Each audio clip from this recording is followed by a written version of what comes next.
परमहंस परिव्राजकाचार्य अष्टोत्तर शती divine grace ऐसी भक्ति वेदांत स्वामी शिल प्रभुपाद की अनंत कोटि वैष्णव वृंद की ग्रंथराज श्रीमद् भागवतम की All glories to assemble devotees. All glories to assemble devotees. All glories to assemble devotees. All glories, all glories, all glories to Sri Guru Shri Gauranga. Om Namo Bhagavate Vasudevaya. Om Namo Bhagavate Vasudevaya. Om Namo Bhagavate Vasudevaya. Om Namo Bhagavate Vasudevaya. Om Namo Bhagavate Vasudevaya. Om Namo Bhagavate Vasudevaya.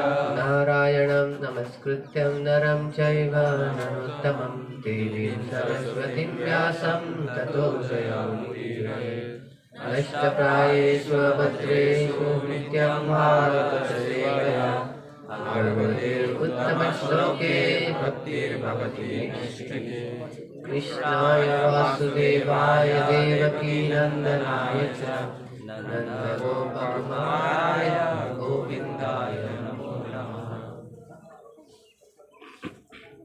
Hare Krishna.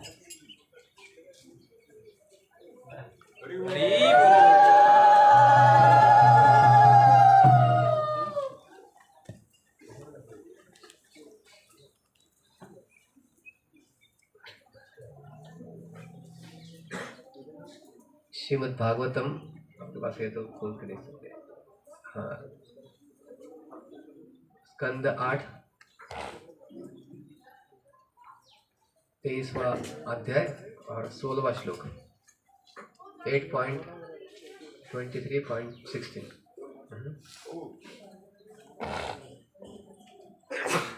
मंत्रतस् तंत्रतस् छिद्रम् देशकालार वस्तुतः सर्वं करोति विच्छिद्रम् अनुसंकीर्तनं तव मंत्रतस्तंत्रतश्चित्रं देशकालार वस्तुतः सर्वं करोति निश्चिद्रम् अनुसंकीर्तनं तव मंत्रतस्तंत्रतश्चित्रं देशकालार वस्तुतः सर्वं करोति निश्चित्रम् अनुसंकीर्तनं तव अनुसंकीर्तनं तव। कोई बोलना चाहेंगे? कोई माता जी। मंत्रतस्तंत्रतश्छिद्रं मंत्रतस्तंत्रतश्छिद्रं देशकालर्हवस्तुतः देशकालर्हवस्तुतः सर्वं करोति निश्चिद्रं सर्वं करोति निश्चिद्रम् अनुसंकीर्तनं तव। अनुसंकीर्तनं तव। मंत्रतस्तंत्रतश्छिद्रं देशकालर्हवस्तुतः देशकालर्हवस्तुतः सर्वं करोति निश्चिद्रं अनुसंकीर्तनं तव। अनुसंकीर्तनं तव। मंत्रतस्तंत्रतश्छिद्रं देशकालर्हवस्तुतः सर्वं करोति निश्चिद्रम् अनुसंकीर्तनं तव।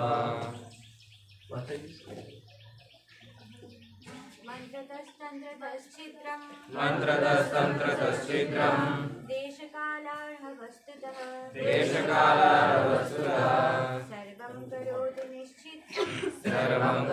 निश्चिद्रम् अनुसंकीर्तनं तव। अनुसंकीर्तनं तव।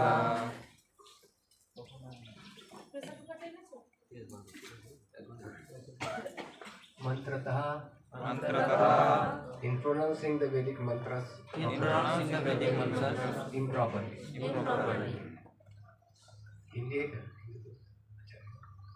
हिंदी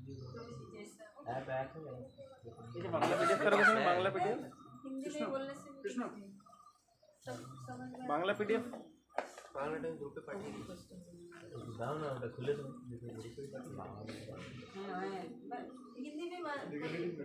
हिंदी में ना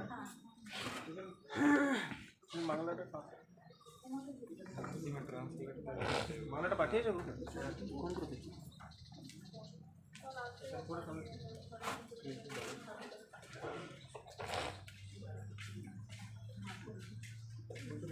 तो क्या रीडिंग इंग्लिश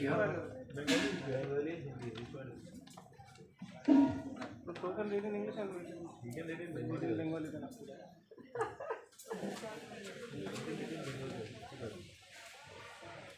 ज़्यादा डिफिकल्ट नहीं लगता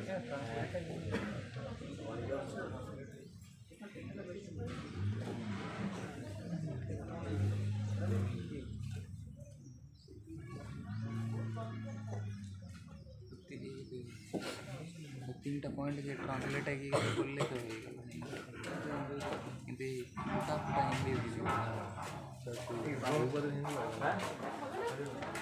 ইংলিশ ছিল না হিন্দিটা দরকার আমাদের বাঙালি মানুষ সিচুয়েশন হ্যাঁ হিন্দি জানি না ওটা জানি বাঙালি জানি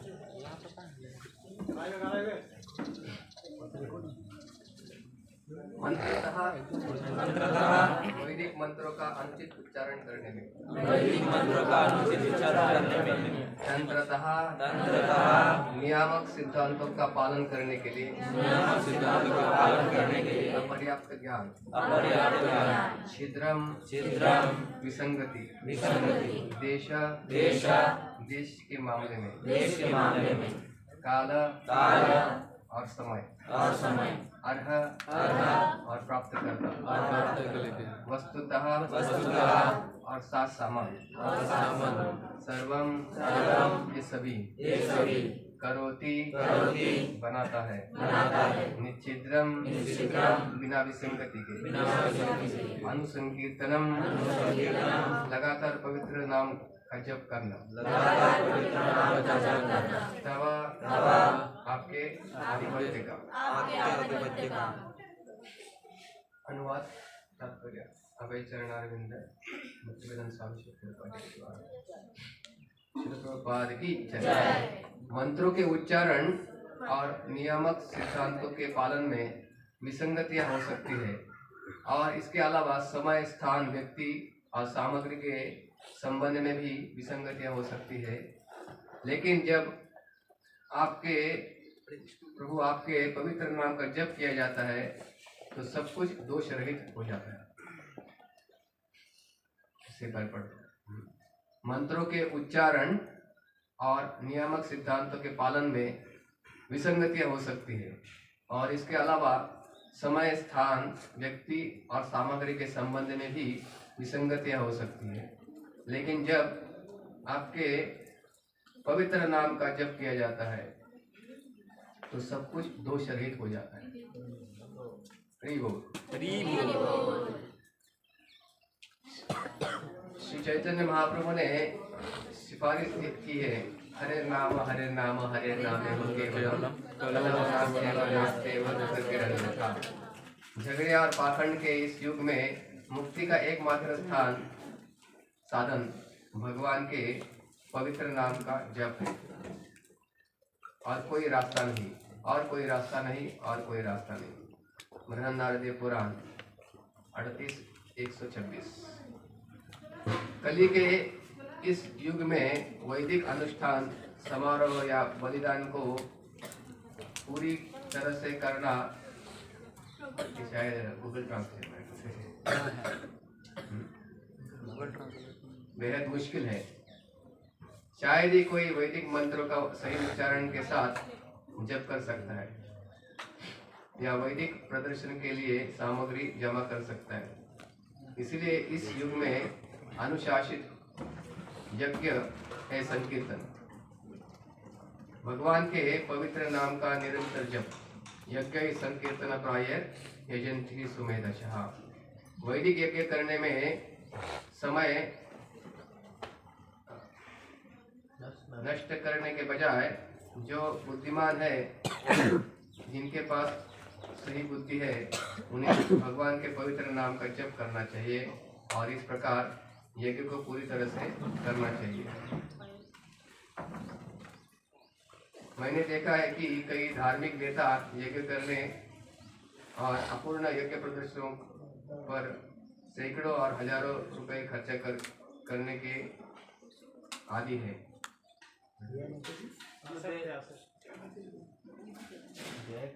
यह उन लोगों के लिए एक सबक है जो अनावश्यक रूप से ऐसे अपूर्ण यज्ञों को करते हैं। हमें श्री चैतन्य महाप्रभु यज्ञ संकीर्तन प्राय यजन्ति सुमेधशः की सलाह लेनी चाहिए। हालांकि शुक्राचार्य एक सख्त ब्राह्मण थे जो अनुष्ठानिक गतिविधियों के आदि थे।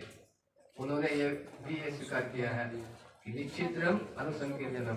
हे प्रभु, आपके प्रभुत्व के, आपके पवित्र नाम का निरंतर जाप सब कुछ उत्तम बना देता है। कलयुग में वैदिक अनुष्ठान समारोह पहले ही तरह पूर्णता से नहीं किए जा सकेंगे। इसलिए श्री योग गोस्वामी ने सिफारिश की है कि यद्यपि व्यक्ति को हर प्रकार की आध्यात्मिक गतिविधियों में सभी सिद्धांतों का पालन करने का ध्यान रखना चाहिए, विशेष रूप से देवता की पूजा में, फिर भी विसंगतियों की संभावना है और व्यक्ति को पवित्र नाम का जप करके इसकी भरपाई करनी चाहिए। भगवान के सर्वोच्च व्यक्तित्व की। इसलिए हम अपने कृष्ण चेतना आंदोलन में सभी गतिविधियों में हरे कृष्ण मंत्र के जाप पर विशेष जोर देते हैं।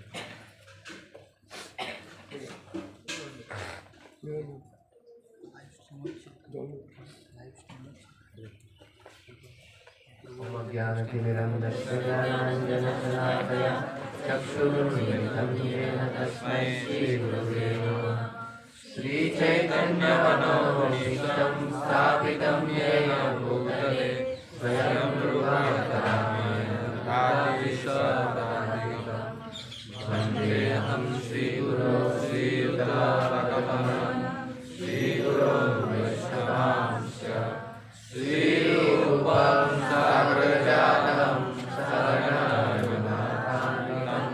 सजीवं साद्वैतं सावधूतं परिजनसहितं कृष्णचैतन्यदेवं श्रीराधा कृष्णपादान् सहगणललिता श्रीविशाखान्वितांश्च नमो विष्णुपादाय कृष्णपृष्ठाय भूतले श्रीमते भक्तिवेदान्त स्वामिने नमः।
जय श्री कृष्ण चैतन्य प्रभु नित्यानंद श्री अद्वैत गदाधर श्रीवासादि गौरभक्तवृंद हरे कृष्णा कृष्णा कृष्णा हरे हरे हरे राम राम राम हरे हरे।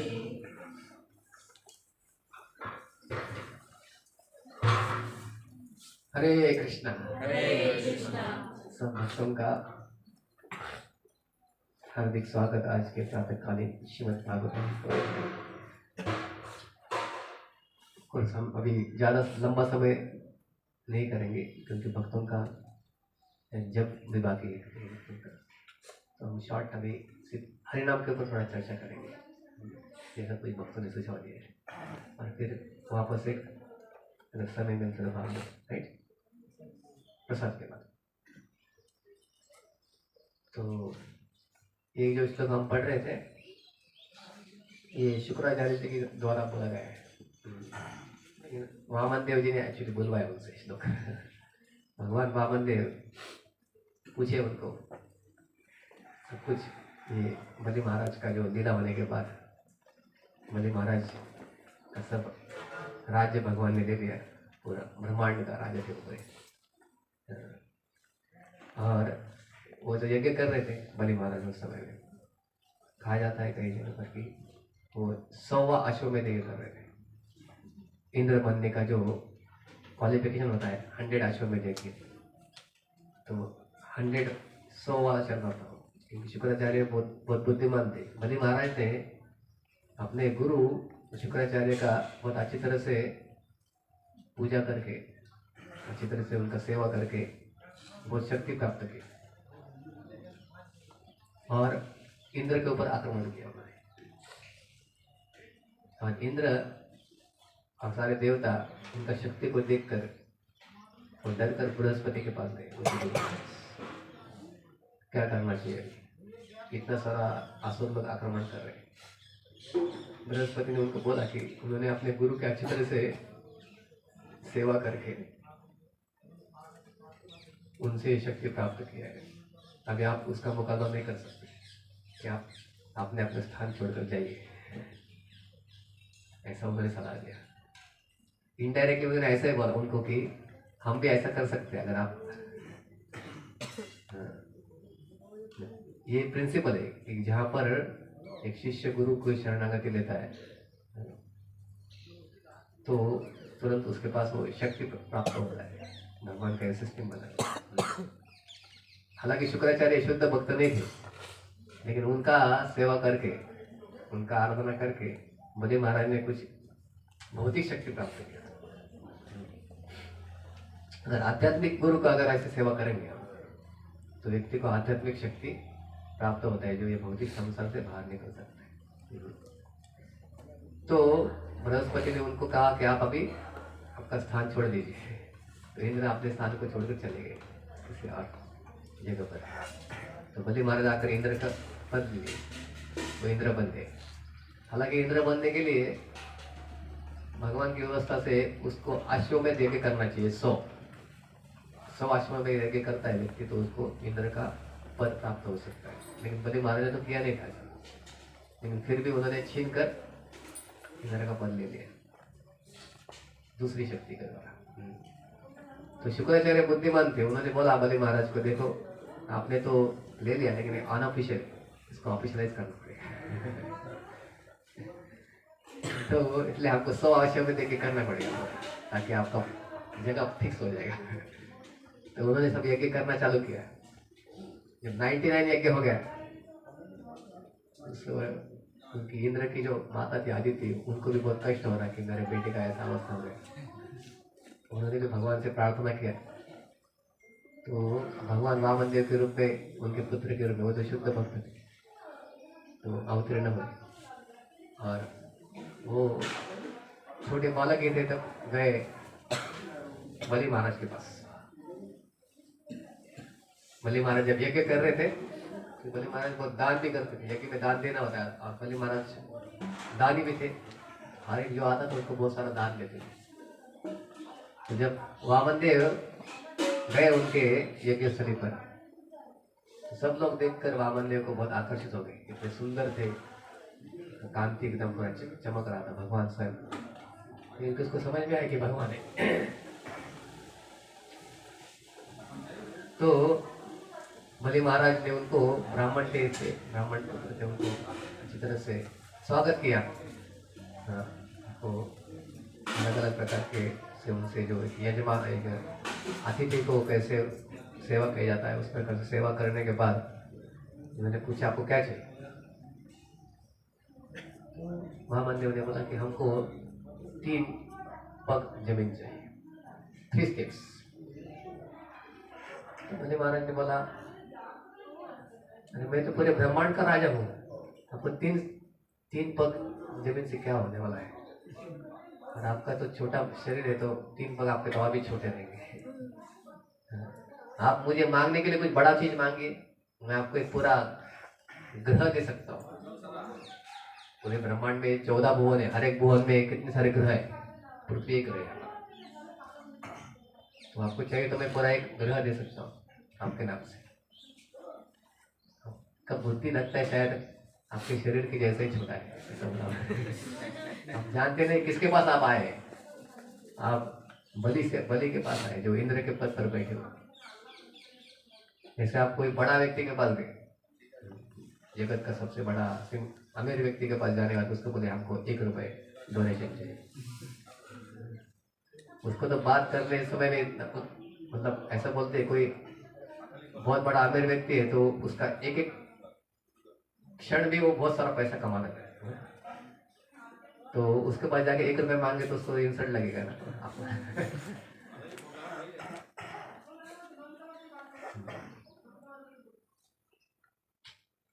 कोई हालत एक भक्त थे बॉम्बे मंदिर में के बता रहे थे कि एक बार वो जन्माष्टमी का डोनेशन मांगने के लिए किसी व्यक्ति के पास गए, तो उन्होंने उनको बोला कि आप कुछ मत बोलिए, कितना डोनेशन चाहिए आपको बोलिए। 500 रुपये पुस्तक मैंने 20 साल पहले पुस्तक निकाल के तुरंत दिए, मेरा समय मत बर्बाद करिए, मैं उस समय में और भी ज़्यादा पैसा कमा सकता हूँ, आप पैसा लेके जाइए। तो लोग जो होते हैं कि अपना समय बहुत खास करके जो भौतिक जगत में फंसे हुए हैं। तो यहाँ पर बलि महाराज के पास जाने के बाद जब उन्होंने 3 पग जमीन मांगा तो बलि महाराज को लगा ये क्या मांग रहे हैं, इनको तो बुद्धि नहीं उतनी, ऐसा सोचा उन्होंने। तो वामन देव बोले देखिए व्यक्ति को जीवन में संतुष्ट होना चाहिए। जो व्यक्ति जीवन में संतुष्ट नहीं है उसको चाहे पूरा ब्रह्मांड में मिल जाएगा तो भी वो संतुष्ट नहीं हो सकता। इनडायरेक्टली उनको बोल देते हो कि उसको आप ग्रह देंगे, बड़ा एक ग्रह मिलने के बाद सोचेगा मुझे और एक ग्रह चाहिए, ऐसे सोचेगा। जो असंतुष्ट व्यक्ति है वो कभी भी संतुष्ट नहीं हो सकता है जीवन में। अगर वो संतुष्टि का कैसे प्राप्त करना है सीखता नहीं तो असंतुष्टा द्विजा नष्टा। जो असंतुष्ट ब्राह्मण होता है उसका ब्राह्मणत्व नष्ट हो जाता है। असंतुष्टा द्विजा नष्टा। और बोले कि इसलिए व्यक्ति को संतुष्ट होना चाहिए जो भी भगवान की कृपा से उसको प्राप्त होता है। यदृच्छया लाभ संतुष्टश्च विप्र तेजस्य वर्धते, ऐसा उन्होंने बोला। एक ब्राह्मण का तेज बढ़ता है जब वो भगवान की कृपा से जो उसको प्राप्त होता है उसमें संतुष्ट रहता है। और जो व्यक्ति जगत में बहुत कष्ट करता है और चीजें प्राप्त करने के लिए, वो व्यक्ति को चीजें प्राप्त होने के बाद भी वो लगता है और चाहिए। जैसे एक बार सबसे आमिर व्यक्ति को पूछा था, उसका इंटरव्यू लिया था, भारत के नहीं सब पूरे जगत का जो आमिर व्यक्ति था, सबसे बड़ा आमिर व्यक्ति, कुछ साल पहले जब उनका इंटरव्यू लिया था, उनको पूछा कि आपका अभी जीवन का उद्देश्य क्या है, आपके जीवन में क्या इच्छा है अभी, ऐसा आपके एम्बिशन क्या है अभी, आपके पास तो सबसे ज्यादा पैसा है, आपके जैसा पैसा पूरी जगत में किसी के पास नहीं है। तो उसने बोलना चाहिए ना कि अभी मैं संतुष्ट हूँ। सबसे अमीर व्यक्ति को तो संतुष्ट होना चाहिए। तो आप बताइए आपके जीवन में अभी क्या आपका इच्छा है, आपका क्या योजना है जीवन में। एक संक्षिप्त में बताइए, एक वाक्य में बताइए। ऐसा बोला एक वाक्य ने हमको एक शब्द में बताते हैं। एक शब्द क्या बोला उन्होंने? हमारे जीवन का ध्येय है MORE, इंग्लिश में बोला, मोर, और चाहिए। तो ये स्थिति है सब। हमको लगता है थोड़ा और पैसा मिलेगा भगवान की कृपा से तो हम भक्ति अच्छी तरह से कर पाएंगे। ज्यादा नहीं चाहिए और थोड़ा सा चाहिए। हर एक व्यक्ति ऐसे ही सोचता है। और जो थोड़ा और बड़ा ज्यादा मिलता है वो और थोड़ा चाहिए। हम कुछ समय पहले एक कलकत्ता में एक बड़े इंडस्ट्रियलिस्ट थे, उनके घर में गए थे, बुलाया था हमको। मंदिर में कभी कभी आते थे तो एक बार सोचे कि उनके घर में आकर उनके परिवार के साथ मिलने के लिए हमको बुलाए थे। मैं और एक भक्त गए थे। तो काफी उनके पास पैसा धन बहुत है, उनका एडवर्टाइजमेंट लगता रहता है सब जगह। तो उनकी पत्नी से हमको मिलाया उन्होंने। उनका उम्र करीब 60 से ज्यादा था उस समय में, 10 साल पहले, 10-12 साल पहले। तो उनकी पत्नी के साथ मिलाया और फिर वो पत्नी हमारे साथ बात करने लगी और बात करते करते थोड़ा वो एकदम भावुक हो गई। बोलते बोलते बोला कि ये व्यक्ति ने मेरा सारा जीवन बर्बाद कर दिया। तो जो था वो भी थोड़ा ये क्या बोलते हैं, मेरे जीवन में कुछ दिया नहीं मुझे। हालांकि उन्होंने पहले बोलते बोलते मेरा दोनों बेटी का शादी हो गया, वो अच्छी तरह से बड़े परिवार में वो स्थित है, सबका उनका बेटे हो गया, बेटी हो गया, अभी हम दोनों का जिम्मेदारी पूरा हो गया, सब बोलते बोलते बोलते बोलते ये बोल दिया। तो व्यक्ति बोला अरे तुमको क्या मैंने दिया नहीं, तुमको तो हर महीना में 5 लाख रुपए देता हूँ पॉकेट मनी बोल के, आपका घर चलता है तो बाकी अलग बात है, उसके अलावा 5 लाख रुपए उसको 12 साल पहले पॉकेट मनी, मतलब आप जिधर खर्चा करना करिए। तो उन्होंने बोला तो क्या हुआ? बहुत सारा हमारा इच्छा और भी है सब कुछ। तो ये है समस्या। हमको लगता है कि थोड़ा और पैसा, लेकिन जिसके पास है वो भी ऐसे स्थिति असंतुष्ट। ये संतुष्टि प्राप्त करना है जीवन में तो भगवान की भक्ति अच्छी तरह से करना चाहिए। जब भगवान की अच्छी भक्ति करेंगे तो व्यक्ति के जीवन में सबसे बड़ा धन उसको मिलता है, वो है संतुष्टता। भगवान गीता में बोलते हैं यदृच्छया लाभ संतुष्टो द्वंद्वातीत विमत्सरा। यदृच्छया लाभ संतुष्ट मतलब बिना किसी ज्यादा प्रयास करने से इस जगत में जो भगवान की व्यवस्था से प्राप्त होता है, भगवान पूरा व्यवस्था की है सबके। जब जन्म होता है व्यक्ति का तो उसके कपाल के ऊपर 3 चीजें लिखा रहता है, को क्या खाना खाएगा, अन्न वस्त्र निवारण बोलते हैं, फूड शेल्टर एंड क्लोथिंग। ऐसा सब कुछ पहले निर्धारित होता है।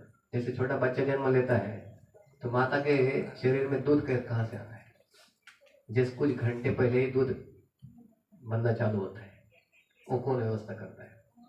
भगवान व्यवस्था करते हैं, क्योंकि बच्चा माता के दूध के बिना कुछ लेता नहीं।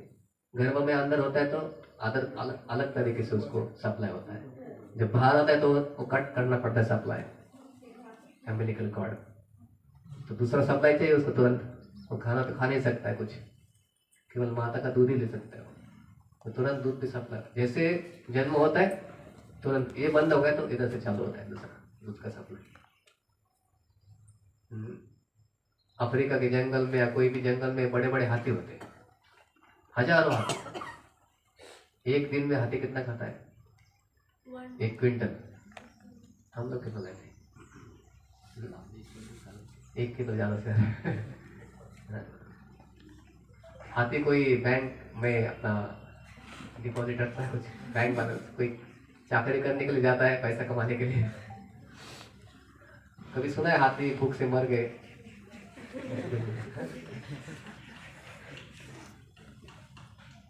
तो भगवान की व्यवस्था से सब कुछ चीजें प्राप्त होता है।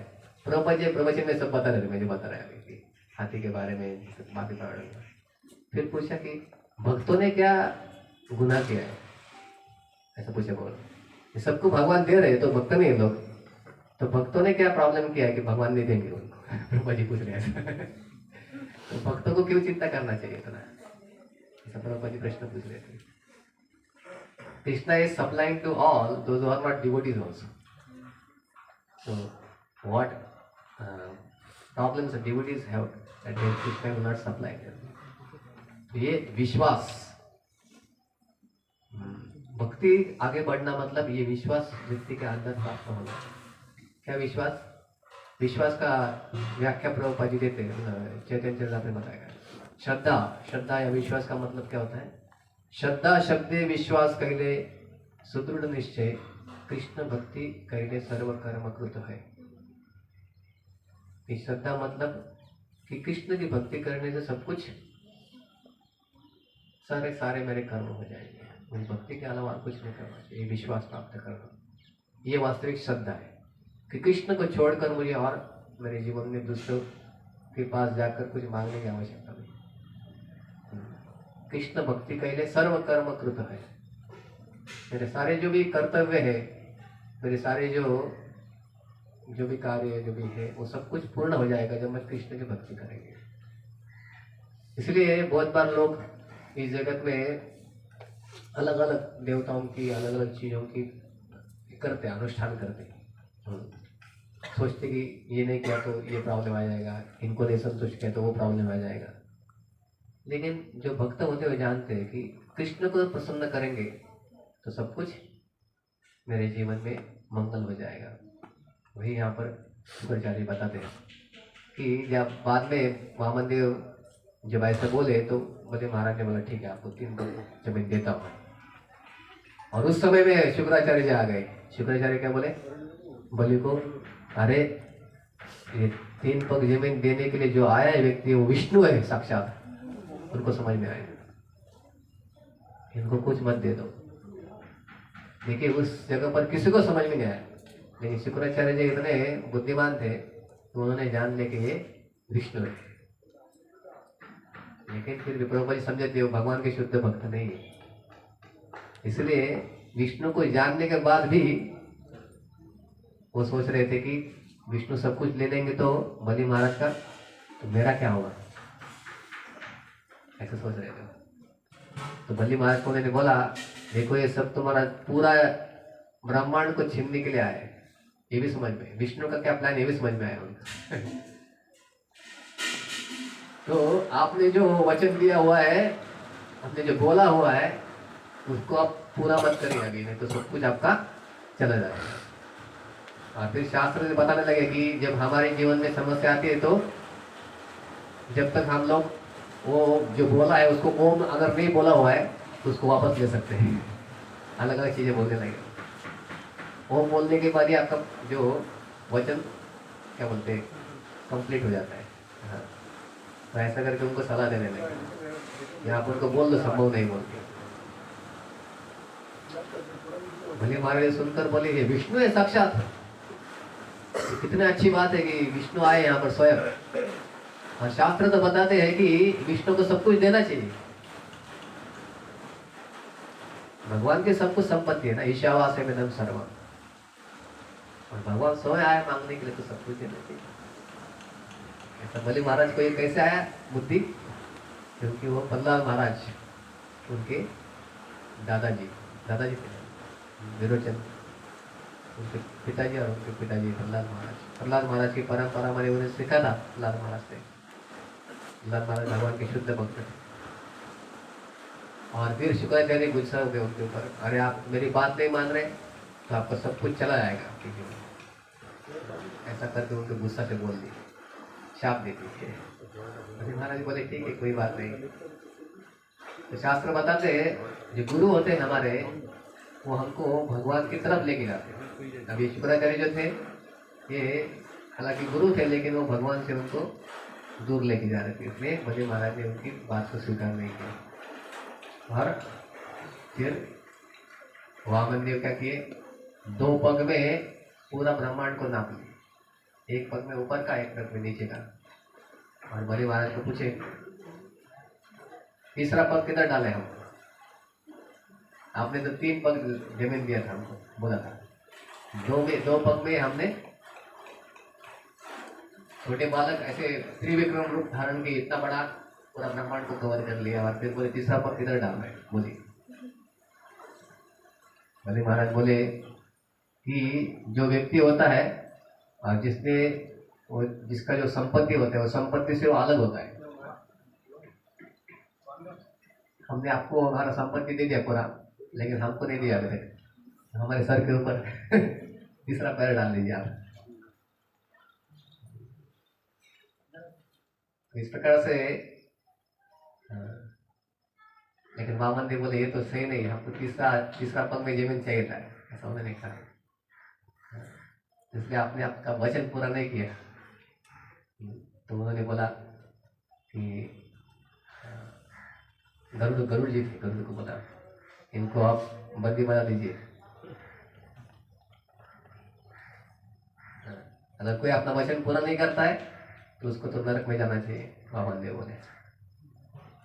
ये सब कुछ देखकर बोले महाराज को सब लोग बोल रहे क्या पागल कर रहे हैं, सब उनके जो आसुर लोग थे, बाकी लोग सब लोग उनकी निंदा कर रहे हैं।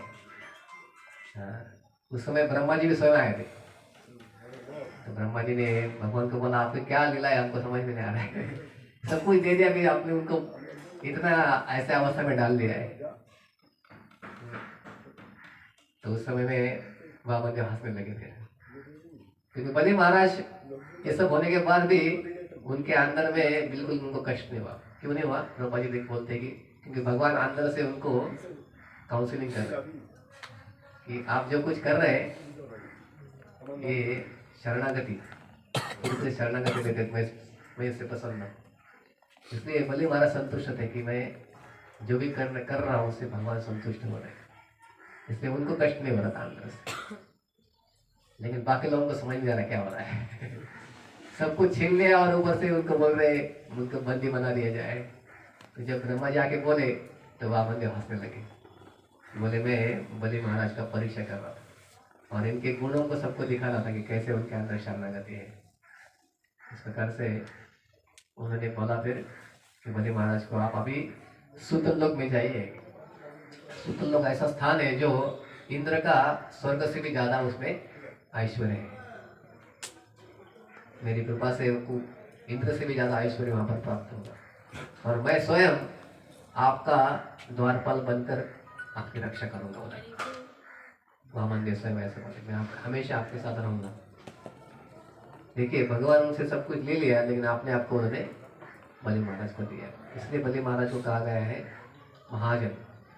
अपने से उन्होंने सिखाया कैसे भगवान की पूरी तरह से शरणागति लेना चाहिए। आत्मनिवेदनम नवविधा भक्ति जो है श्रवणम कीर्तनम विष्णु स्मरणम पाद सेवनम दास्यम अर्चनम दास्यम साख्यम आत्मनिवेदन। आत्मनिवेदन जो है पूरी तरह से भगवान की शरणागति लेना है। बलि महाराज ने अपने उदाहरण के द्वारा सिखाया, इसलिए उनको भागवत में कहा गया है महाजन। महाजन ये में गथा से पंथा। तो वो सब होने के बाद फिर वामन देव इंद्र को अपना इंद्र पद दे दिए। बलि महाराज को कहा उन्होंने आप सूतल लोक में जाइए और यही इंद्र जब तक रहेंगे तब आप उधर रहिए। ये इंद्र का पीरियड खत्म होने के बाद अगला इंद्र आप बनेंगे, यदि कहा उन्होंने। अभी बलि महाराज है अभी तक, तो जब अगला इंद्र का पद आएगा तो बनेंगे। तो इस प्रकार से सबको संतुष्ट किया वामन देव ने, इंद्र को भी संतुष्ट किया। बलि महाराज तो बहुत ही संतुष्ट हो गए कि भगवान मुझे इतना कृपा दे दी और मेरे साथ भगवान रहेंगे हमेशा। और शुक्राचार्य भी अपना जो भी था उनका यज्ञ कंप्लीट करने में लग गए। अल्टीमेटली वो भी उनको भी संतुष्ट किया, जो उनको चाहिए था वो दे दिया वामन देव ने। वामन देव आकर सबको सेट राइट, सबको अच्छी तरह अपने अपने स्तर पर संतुष्ट किया। और उन्होंने शुक्राचार्य को पूछा, हे ब्राह्मण श्रेष्ठ आप बताइए क्या मतलब जो आपके यजमान थे बलि महाराज, उनके जो कार्य में क्या त्रुटियां हुई और क्या उन्होंने अच्छा क्या हुआ बताइए, उसको थोड़ा जजमेंट करते हैं। ऐसा पूछा उन्होंने, लेट अस जज। तो शुक्राचार्य जी समझ गए भगवान क्या बोल रहे हैं। तो उन्होंने श्लोक बोला, भगवान जो भी कुछ त्रुटि होता है मंत्र में, जंत्र में, जप करने में, जब आपका सब संकीर्तन होता है जहाँ पर, तो सब कुछ वो सेट राइट हो जाता है। मंत्र तंत्र छिद्र। इस जगत में कुछ भी कार्य करेंगे आप, कुछ ना कुछ उसमें गलती हो ही जाता है। भौतिक जगत का स्वभाव ऐसा ही है। लेकिन जब आपका संकीर्तन जहाँ पर होता है, सारी त्रुटियां उसमें से खत्म हो जाती है संकीर्तन करने से। और खास करके कलयुग में तो इतना सारा त्रुटियां है हर चीज का। अभी आप यज्ञ करने जाएंगे, वो घी डालेंगे, वो घी में क्या एडिट छोड़ा पता नहीं। आजकल कई साल पहले हमको बता रहे थे कि हमारी संस्था में बहुत मतलब लोग एक घी यूज करते थे, ऑस्ट्रेलिया से घी बोलते, बहुत अच्छा घी था। लेकिन बाद में पता लगा वो घी में कई बहुत गंदी चीज वो मिक्स करते थे, जिसका नाम भी बोल नहीं सकते। किसी जानवर के चर्बी वगैरह एडल्ट्रेशन होता था उसमें। कलयुग में चलता है ऐसा। लोग क्या किसमें मिक्स करेंगे, और ये ऐसा घी अगर आप यज्ञ में डालेंगे तो ये शुद्ध के बदले में अशुद्ध हो जाएगा सब कुछ, है ना। उसी प्रकार से मंत्र जप करने में भी कितना सारा मिस्टेक हो जाता है। हम लोग मंत्र जप करते तब मंत्र में मिस्टेक हो सकता है, तंत्र में मिस्टेक हो सकता है। और ऐसे कई सारे अनुष्ठान में जो सामग्री होता है, घी होता है, चंदन की लकड़ी के बदले में बहुत बार तो दूसरा लकड़ी आ जाता है। कुछ साल पहले हमको बता रहे थे कि वो प्यारा का लकड़ी चंदन के पानी में डुबो कर रखते हैं और उसको इस्तेमाल करते करेंगे, वो चंदन की लकड़ी जैसा दिखता है। तो ऐसा कई सारा कलयुग में चलता रहेगा। शुद्ध सामग्री मिलना बहुत कठिन है। इसलिए बाकी सारे जो विधि है कलयुग में बोला गया है वो करिए मत, ज्यादा उसमें समय मत दीजिए। कुछ आवश्यकता होता है उसी उतना ही करके, ज्यादा संकीर्तन। प्रभुपाद जी जब कृष्ण बलराम मंदिर की स्थापना कर रहे थे वृंदावन में, तो वहाँ पर प्रभुपाद जी भक्तों को बोले यहाँ पर जोर से कीर्तन होना चाहिए कंटिन्यूस। और प्रभुपाद जी बोलते हैं कि हमने यज्ञ किया लेकिन वो फायर सैक्रिफाइस, अग्नि का यज्ञ जो करते हैं, लेकिन वास्तविक बोले प्रभुपाद जी इसकी आवश्यकता नहीं। हम इसलिए कर रहे हैं क्योंकि कई सारे लोग समझ नहीं पाते कि संकीर्तन यज्ञ का शक्ति। उनको लगता है कोई अनुष्ठान होना चाहिए तो कुछ ना कुछ वहाँ पर एक यज्ञ होना चाहिए, ये होना चाहिए, वो होना चाहिए, लोग देखते हैं ना। तो लोगों का जो वृंदावन में रहने वाले कई जो बाकी जो लोग हैं वो लोग समझ नहीं पाए, इसलिए हम लोग यज्ञ कर रहे हैं।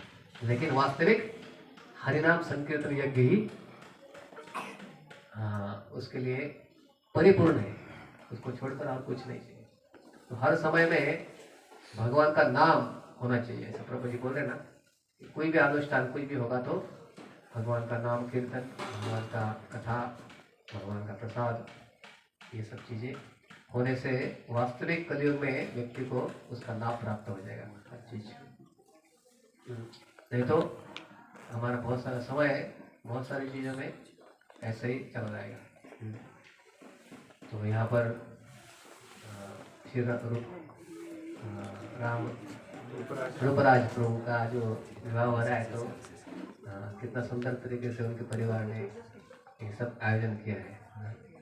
कि कल के समय में हमने देखा कि सुंदर जो भी यज्ञ भी हो रहा था तो उसमें सब विष्णु का नाम, विष्णु को गुणगान चल रहा था, उसकी प्रार्थना चल रही थी, और सबको प्रसाद, सुबह मंगल आरती, कथा हो रहा है।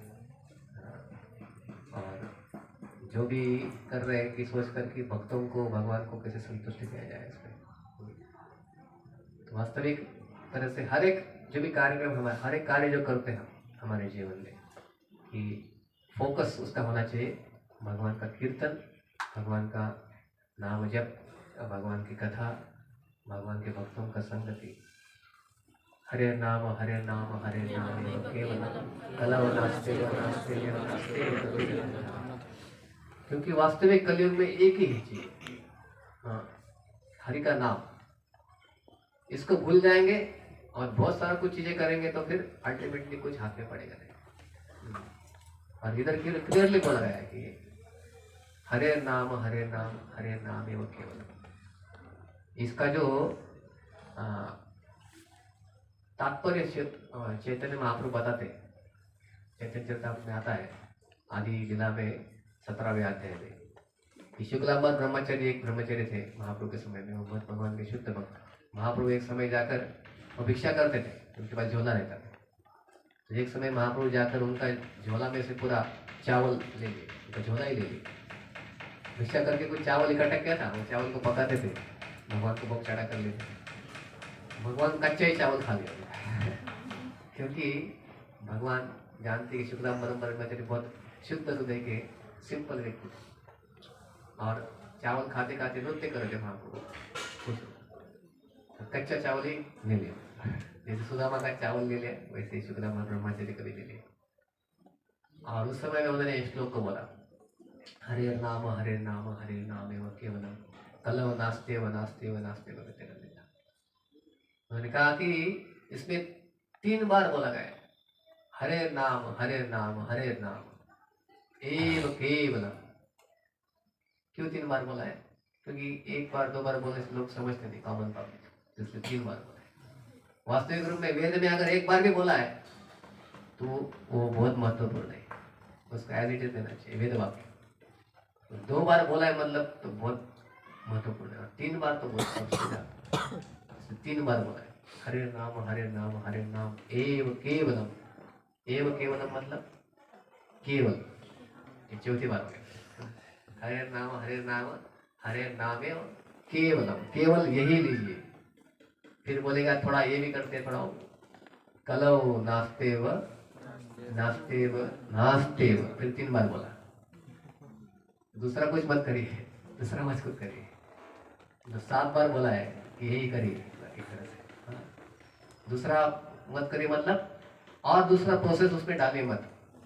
कर्मकांड या तार्किक ज्ञान, ये सब चीज़ों से, कर्म और ज्ञान से बाजी में रहती है। योग साधना, लोग अलग अलग प्रकार के योग करते हैं आजकल, योगासन या ध्यान करते लोग। कई सारे लोग आजकल ये पालन करते हैं, देखते हैं।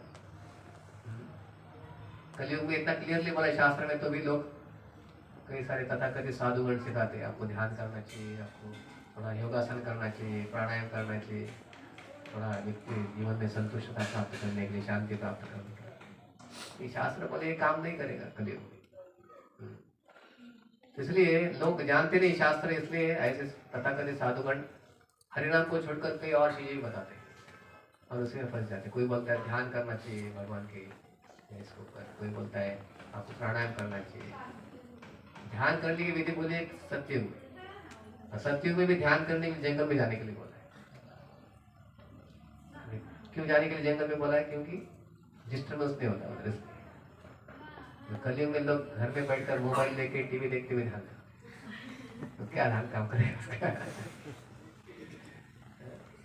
ध्यान करने के लिए संभव नहीं करिए, ना कि यज्ञ करने के लिए भी बोला गया। कृते अध्याय थे विष्णु त्रेतायाम यजतो मखे। तो ये सब चीजें कलयुग में करेंगे तो भी केवल वो देखा हुआ जाए दूसरों के लिए, लेकिन वास्तविक जो काम करेगा वो है हरे नाम संकीर्तन। हरे कृष्ण कृष्ण कृष्ण हरे हरे, हरे राम कृष्ण वर्णम तुषा कृष्णम संगोपांगम यज्ञ संकीर्तन प्राये यजंती ही सुमेधशा। जिनके पास मेधशा मतलब बुद्धि है, सुमेधशा की अच्छी बुद्धि है, उन लोग जो है भगवान श्री चैतन्य महाप्रभु की हरे कृष्ण आंदोलन में रहकर उनकी पूजा करेंगे। जो महाप्रभु कृष्ण स्वयं अवतरण होते चैतन्य महाप्रभु, यजंती मतलब आराधना करेंगे भगवान की। कैसे? यज्ञ संकीर्तन यज्ञ करेंगे। संकीर्तन को क्या बोला है? यज्ञ। कलयुग में जो यज्ञ है वो संकीर्तन। इसलिए नाम जप जो है हमारे जीवन में ये सबसे महत्वपूर्ण। प्रभुपाद जी बोलते हैं 99.99% हमारा जो आध्यात्मिक प्रगति है वो हमारे जप से आएगा। बाकी सारी चीजें जो है वो 0.0001% जो भी है, मतलब सारी चीज का हमारा उद्देश्य है कि हम भगवान के नाम का जप करें अच्छी तरह से।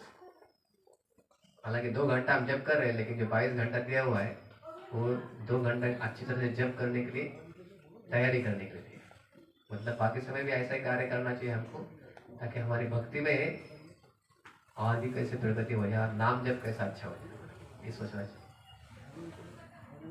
भी हमारी जिम्मेदारी, हमको कोई पढ़ रहा है, कोई काम कर रहा है, कोई परिवार को चला रहा है, जो भी कर रहे हैं, लेकिन फोकस होना चाहिए कैसे हमारा नाम जप अच्छा हो जाए, क्योंकि यही है कलयुग में विधि भगवान को प्राप्त करने के लिए। बहुत बहुत धन्यवाद। हरे कृष्ण।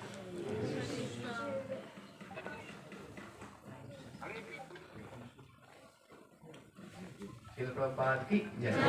श्रीमद् भागवतम की जय। संविधान गुरु की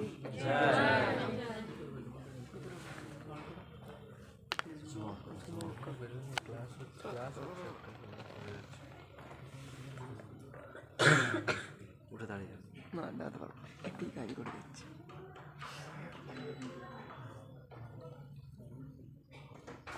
বিষ্ণুবাবু আসে নাকি?